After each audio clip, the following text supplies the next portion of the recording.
Hello everyone and welcome to this virtual classroom. My name's Isaac and today we're taking a closer look at one of the most important parts of the syllabus, which is the methodology section. A solid methodology helps you reach every student, making learning engaging and effective. By using a wide range of methodologies, you ensure that all your students, regardless of their individual needs, can access and understand the material. That is why in this video I'll walk you through the 10 top teaching methodologies that can transform your approach to education. This could be a game changer. We'll explore each of them in detail, discussing how they work, their benefits, and I'll show you how they can be implemented in an English class. So let's begin.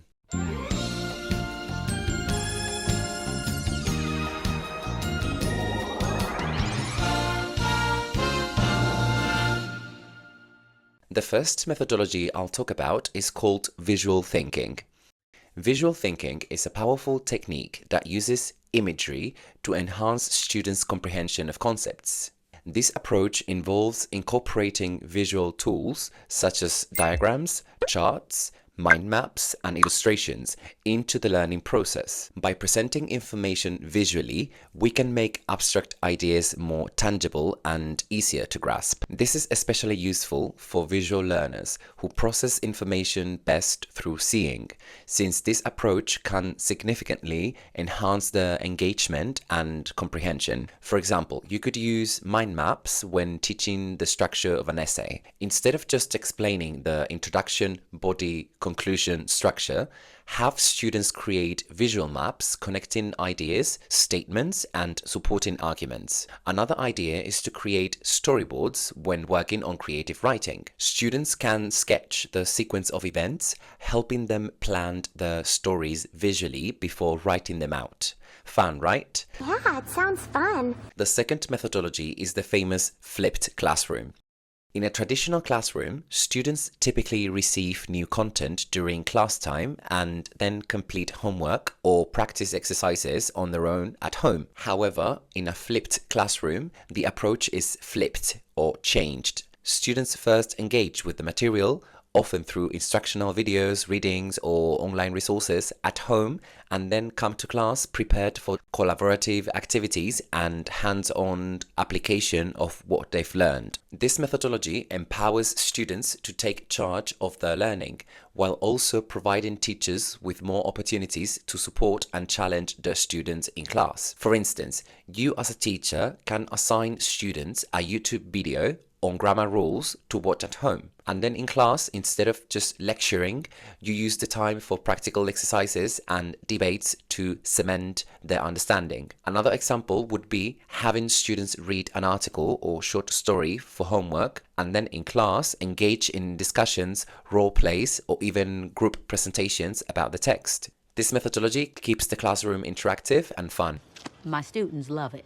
Moving on to number 3, we have problem-based learning, or PBL. In problem-based learning, students take an active role in their education by solving real-world problems. Instead of simply memorizing facts or following a predetermined set of instructions, students are presented with complex problems which require critical thinking, creativity, and collaboration. The idea is that by working on real-world issues, students see the relevance of what they are learning. This helps bridge the gap between theoretical concepts and practical application, making learning more meaningful and motivating. That's awesome. Let's take the global issue of climate change as an example. In a problem-based learning scenario, you could assign students the task of working in groups to research the causes, effects, and potential solutions to this complex environmental problem. Each group would need to explore various aspects, such as the impact on ecosystems,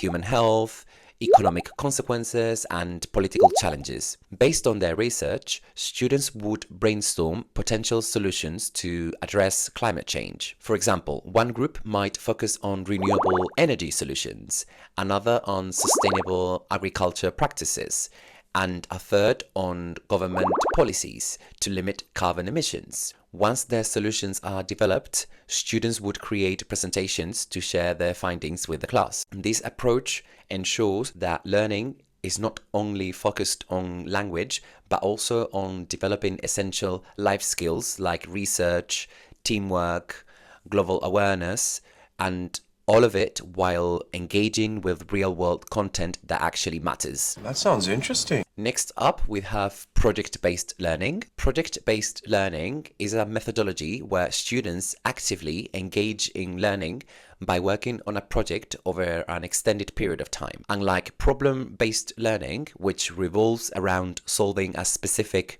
real-world problem, project-based learning is centered on completing a comprehensive project that involves in-depth exploration of a particular topic. The project serves as a vehicle for students to gain knowledge, practice skills, and develop understanding through investigation, creation, and reflection. And now I'm going to share with you guys 2 concrete examples of this that I've personally used in my own classroom. So example number 1 is I had students create a magazine about pop culture. Each student contributed by writing articles, conducting interviews, and reviewing films, books, or music, all while practicing their English writing skills. This project encourages creativity, teamwork, and self-expression, allowing students to explore various aspects of pop culture while improving their language fluency. And example number 2, I asked students to do a group research project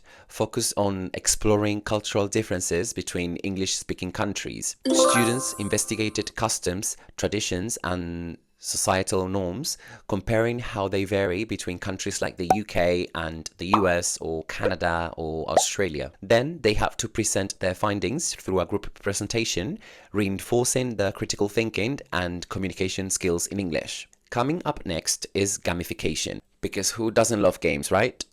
Gamification is all about integrating games and game-like elements into lessons to make learning more engaging and fun for students. Students can earn points for completing tasks, and they can also compete against their classmates in friendly competitions. These game-like features add an extra layer of excitement, making students more eager to participate and learn.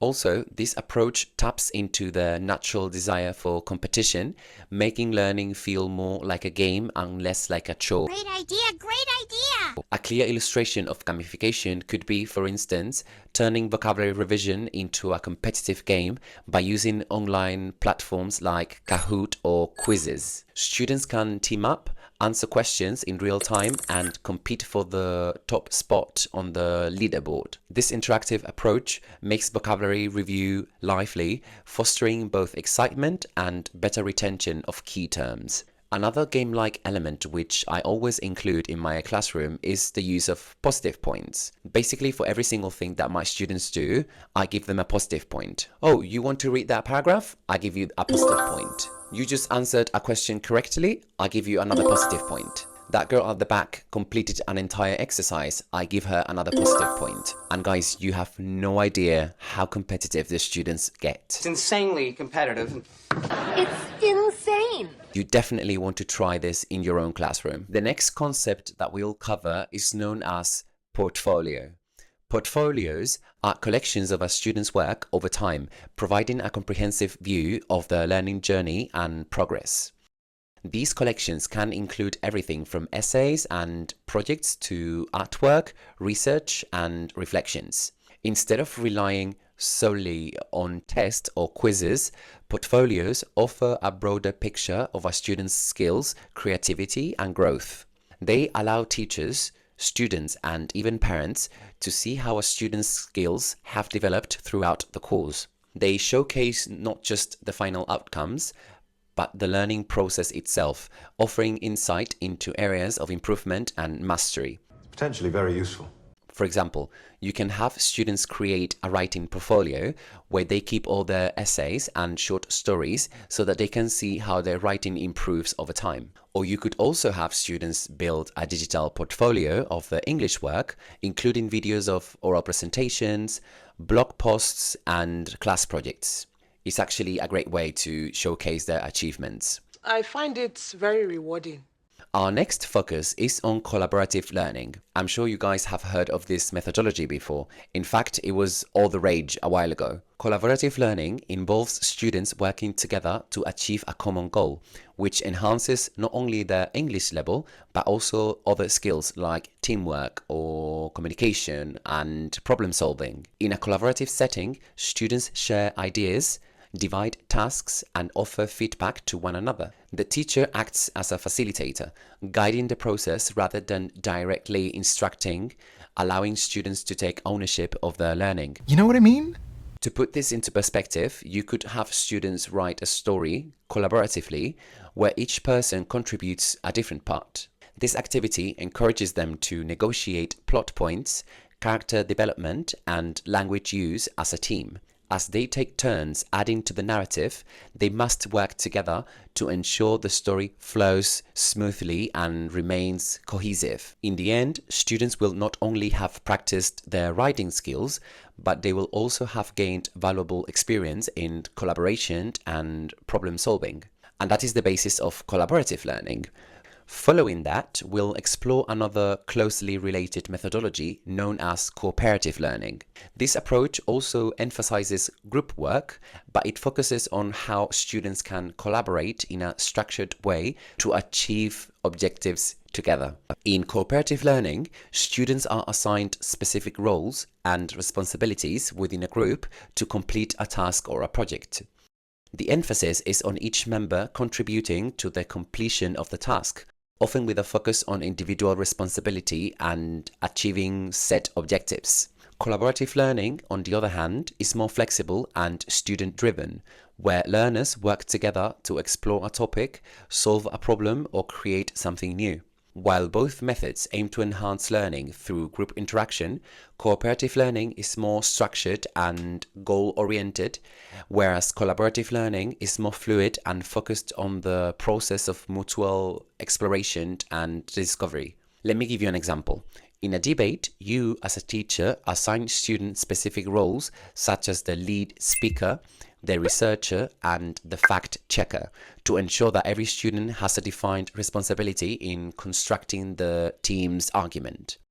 The lead speaker takes charge of presenting the main points during the debate. The researcher is responsible for gathering relevant data, statistics, and evidence to support their team's position, and the fact checker ensures that all the information presented is accurate and credible.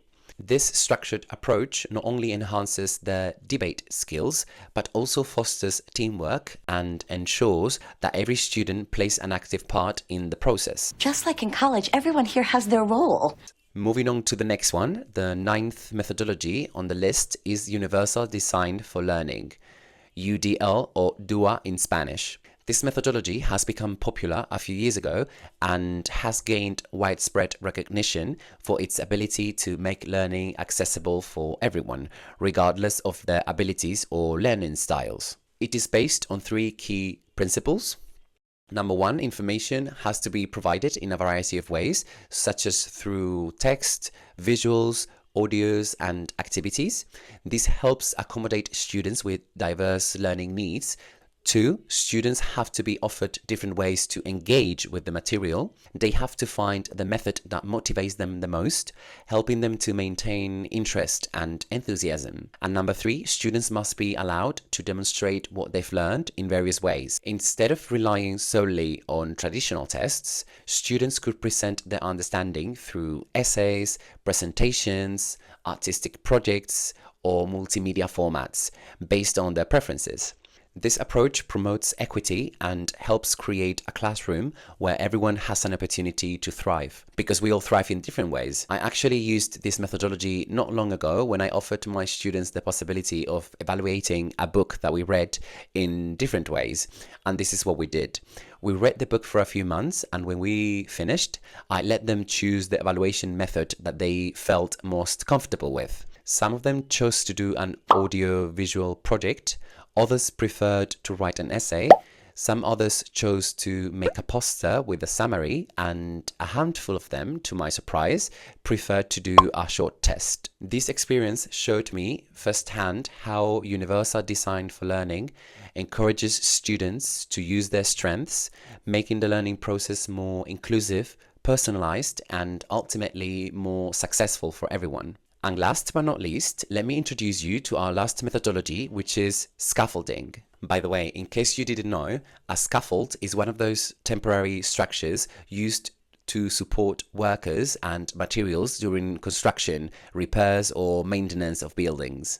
And that's where it gets its name from. Scaffolding in education refers to the process of providing temporary support structures that help students achieve learning goals and master new concepts. The idea is to break down complex tasks or skills into more manageable steps, guiding students as they gradually build their competence and confidence. As students progress, the support is gradually removed, allowing them to work independently with the new skills that they have acquired. This methodology also ensures that students have a strong foundation before moving on to more advanced material, reducing the likelihood of gaps in their understanding.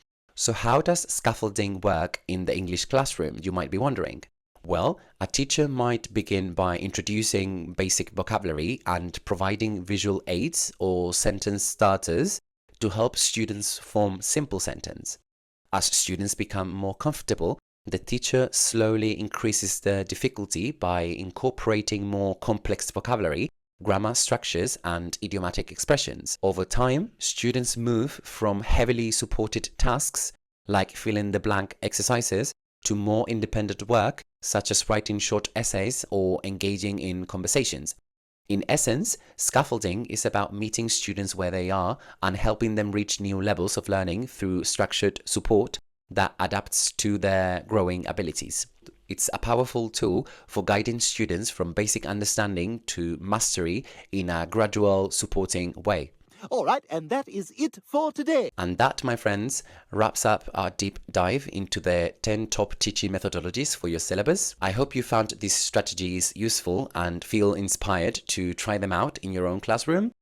Remember, every student learns differently, and by using a variety of methods, you can ensure that everyone is engaged and growing. Thanks for watching, and until I see you guys next time, stay curious. Bye.